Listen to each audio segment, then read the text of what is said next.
Hola, ¿qué tal, grupo? ¿Cómo están? ¿Bien? Reportarse.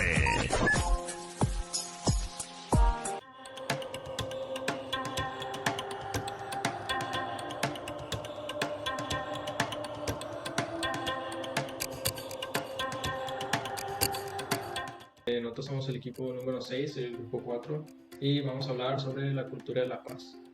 Primero que nada, ¿qué es la cultura de la paz? La cultura de la paz es una cultura que incluye estilos de vida, patrones de creencias, valores y pues, comportamientos que favorezcan a la construcción de la paz y acompañe los cambios institucionales que promueven el bienestar, la igualdad, la administración equitativa de los recursos, la seguridad para los individuos, para las familias también y pues sin necesidad de recurrir a la violencia. La paz tiene algunos principales valores, los cuales son la tolerancia, el respeto, solidaridad, justicia y equidad. La tolerancia más que nada es un valor que se implica al respeto íntegro hacia el otro, hacia sus ideas, prácticas, creencias, independientemente de que choquen sus ideas. El respeto es un valor que permite al ser humano reconocer, aceptar o apreciar y valorar las cualidades del prójimo y sus derechos. La solidaridad se caracteriza por la colaboración mutua que existen entre los individuos, lo que sin duda permite lograr la superación de unos terribles desastres.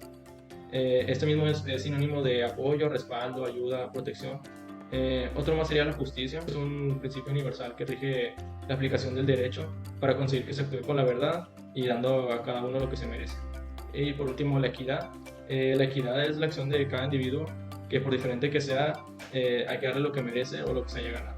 Bueno, yo soy Gerardo Ángel y con mi compañera Alejandra les vamos a hablar sobre el conflicto. Primero tenemos una pregunta muy importante, la cual es, ¿qué es el conflicto en sí? Bueno, esta pregunta no es sencilla de responder. No es tarea fácil debido a que existen asociamos muchas preguntas a este fenómeno, lo que hace complicado su estudio. Sin embargo, casi todas estas coinciden en que la sociedad visualiza el conflicto como algo negativo, lo cual no debe ser así. El conflicto también tiene cosas positivas, pero la gente que siempre ve solo lo malo. Existen diversos conceptos del conflicto en los que sobresalen que el conflicto es un proceso social en el que se enfrentan individuos o colectividades debido a diversos factores, necesidades, intereses, objetivos, metas, ideas y miedos también, miedos en cualquier cosa. Relación entre partes que ambas procuran la obtención de objetivos que son o pueden ser incompatibles por algunas de las ambas partes. También tenemos una diferencia percibida de intereses o creencias de que las aspiraciones corrientes de las partes no pueden lograrse simultáneamente. Diferencia de objetivos, intereses, puede ser.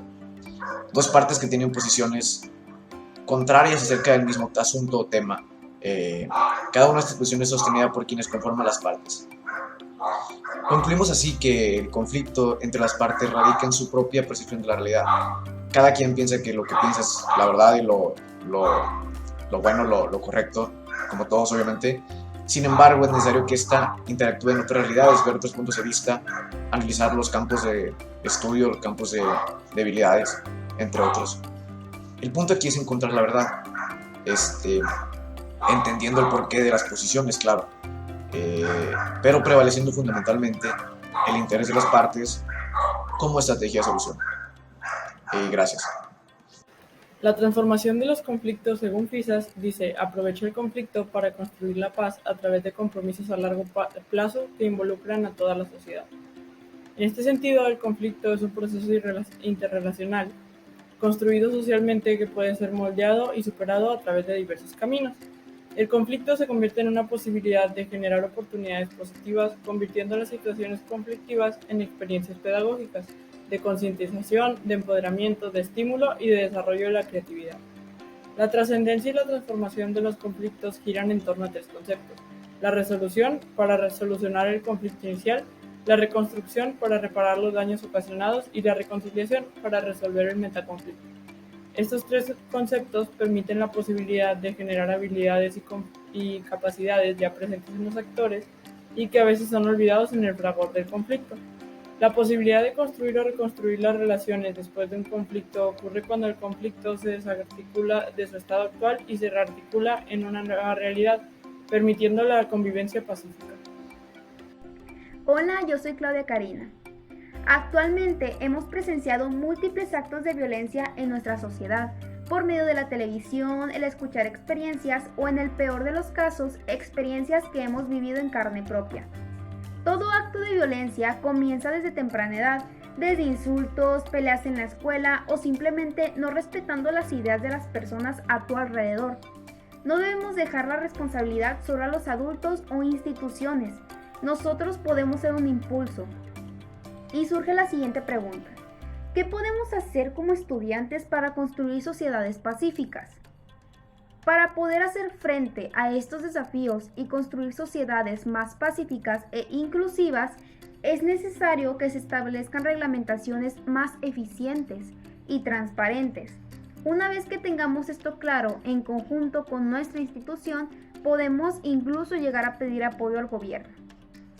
Además, podemos impulsar a promover dicha paz. Pero, ¿cómo lo hacemos? Lo podemos lograr acentuando nuestra atención y acostumbrarnos a mediar en situaciones de conflicto entre compañeros o en casa. Hay muchos jóvenes que al presenciar conflictos deciden pasarlo de largo, cuando probablemente pueden ser un gran apoyo sin el uso de violencia, por ejemplo, pidiendo apoyo a un profesor.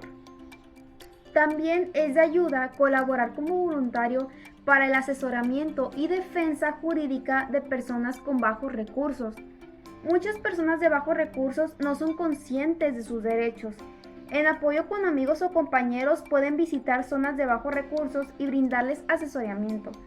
Al no conocer sus derechos, pueden existir personas con poder que busquen aprovecharse de ellos. Para continuar, Karel Basak clasificó los derechos humanos en 3 generaciones. La primera generación surgió debido al control absoluto de quienes tenían el poder y limitaban o eliminaban algún tipo de libertad. Su época de aceptación fue entre los siglos XVIII y XIX, y estos son derechos civiles y políticos. Su función principal consiste en proteger al individuo de los excesos del Estado y limitar la intervención del poder en la vida privada de las personas, así como garantizar la participación de todos los asuntos públicos. Los derechos civiles más importantes son el derecho a la vida, a la libertad ideológica y religiosa, a la libertad de expresión y derecho a la propiedad. Los derechos de la segunda generación son los económicos, sociales y culturales, los cuales su época de aceptación fue entre los siglos XIX y XX. El valor que defienden es la igualdad y estos garantizan condiciones de vida dignas para todos. Los derechos de la segunda generación son el derecho a la educación, al agua y a la alimentación, a la salud, al trabajo, a una vivienda digna, a la igualdad de oportunidad y condiciones de trabajo equitativas y satisfactorias, el derecho a la seguridad social y por último a la protección de la familia. Y por último tenemos a los derechos de la tercera generación, que contemplan cuestiones de carácter supranacional.